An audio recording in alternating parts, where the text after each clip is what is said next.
എല്ലാവർക്കും നമസ്കാരം. ഞങ്ങളുടെ നാട്ടിലൊരു കുളമുണ്ട്. അമ്പൂരി കുളം എന്നാണ് പറയപ്പെടുന്നത്.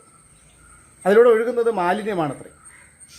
പക്ഷേ മാലിന്യമല്ല ഒഴുകുന്നത്, ലക്ഷങ്ങളാണ്. ഈ ലക്ഷങ്ങൾ ആരുടെ കീശയിലേക്കാണ് ഒഴുകുന്നത് എന്ന് ചോദിച്ചാൽ ഭരിക്കുന്നവൻ്റെ കീശയിലേക്ക് എന്ന് പറയേണ്ടി വരും. അമ്പൂരി കുളത്തിൻ്റെ ആ ദുരന്തം അറിയണമെങ്കിൽ കുളത്തിൻ്റെ ചരിത്രം അറിയണം. അമ്പൂരി കുളത്തിൻ്റെ നാൾവഴികളിലേക്ക് ഏവർക്കും സ്വാഗതം.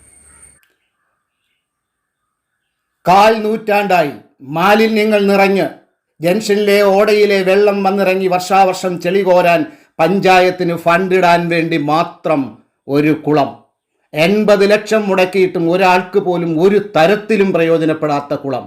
അതാണ് അമ്പൂരി കുളം. കുളം നവീകരിക്കണമെന്നാവശ്യപ്പെട്ട് 2019 നവംബർ അവസാനം ചിലർ കുളക്കരയിൽ നിരാകാരം കിടക്കുന്നു. നാട്ടിലെ രാഷ്ട്രീയ കക്ഷികൾ ബോധപൂർവം അവഗണിച്ച ആ സമരജ്വാല തനിയെ കെട്ടുപോയി.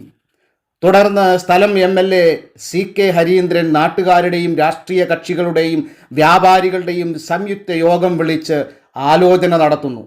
എസ്റ്റിമേറ്റും പ്ലാനും തയ്യാറാക്കി ജില്ലാ ഭരണകൂടത്തിൽ നിന്നും അനുവാദം വാങ്ങി കുളം നവീകരിക്കാൻ തീരുമാനിച്ച് ബന്ധപ്പെട്ട എഞ്ചിനീയറെയും ഓവർസിയറെയും ചുമതലപ്പെടുത്തുന്നു. പ്രാരംഭ പ്രവർത്തനം ആരംഭിക്കവേ കോവിഡ് എന്ന മഹാമാരി എത്തുന്നു.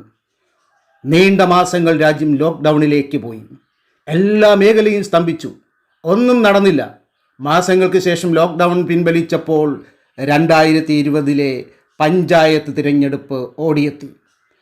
കുളം നവീകരണം വൈകി എന്നാരോപിച്ച് കോൺഗ്രസ് പാർട്ടി പഞ്ചായത്ത് ഇലക്ഷനിൽ അമ്പൂരിക്കുളം ഒരു രാഷ്ട്രീയ ആയുധമാക്കി മാറ്റുന്നു.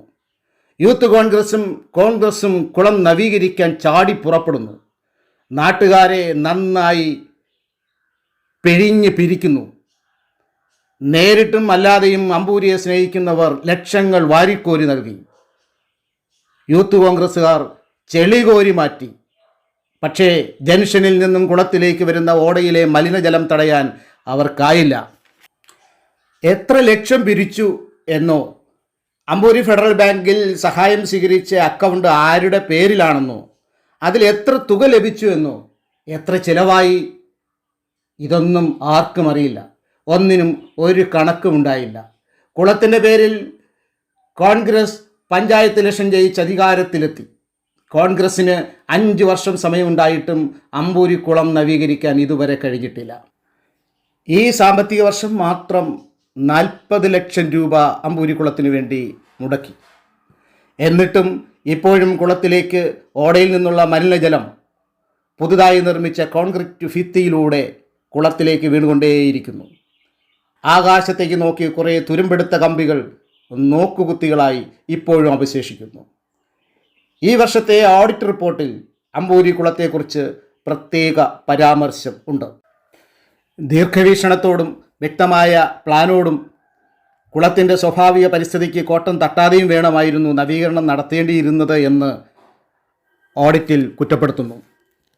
ഒന്നാം പദ്ധതി നടക്കുമ്പോൾ തന്നെ മറ്റു പദ്ധതികളും കൂട്ടത്തിൽ ആരംഭിച്ച് സർക്കാർ പണം തോന്നിയാസം ഉപയോഗിച്ചു എന്നും ഓഡിറ്റിൽ കുറ്റപ്പെടുത്തിയിട്ടുണ്ട്. എന്നിട്ടും കുളം പണി പൂർത്തിയാക്കാനോ ആർക്കെങ്കിലും പ്രയോജനപ്പെടുത്താനോ കഴിഞ്ഞിട്ടില്ല എന്നും ഓഡിറ്റ് റിപ്പോർട്ടിൽ വളരെ വ്യക്തമായി സൂചിപ്പിച്ചിട്ടുണ്ട്. കീശകളിൽ പണം നിറയ്ക്കാൻ എന്ത് തോന്നിയാസവും കാട്ടിക്കൂട്ടിയ ഒരു ഭരണസമിതിയായിരുന്നു ഇവിടെ ഉണ്ടായിരുന്നത് എന്ന് ഇത്തരം ഉദാഹരണങ്ങളിലൂടെ നമുക്ക് മനസ്സിലാക്കാം. ആരാണ് ഇതിൻ്റെ സമാധാനം പറയുക? 5 വർഷങ്ങൾക്ക് മുമ്പുള്ള പലരുടെയും ആവേശം ഇപ്പോൾ കാണുന്നില്ല. പക്ഷേ ആസന്നമായിരിക്കുന്ന പഞ്ചായത്ത് തിരഞ്ഞെടുപ്പിൽ ഇത് അമ്പൂരിക്കുളം വീണ്ടും ചർച്ചയാവുകയാണ്. കാത്തിരുത്ത് കാണാം.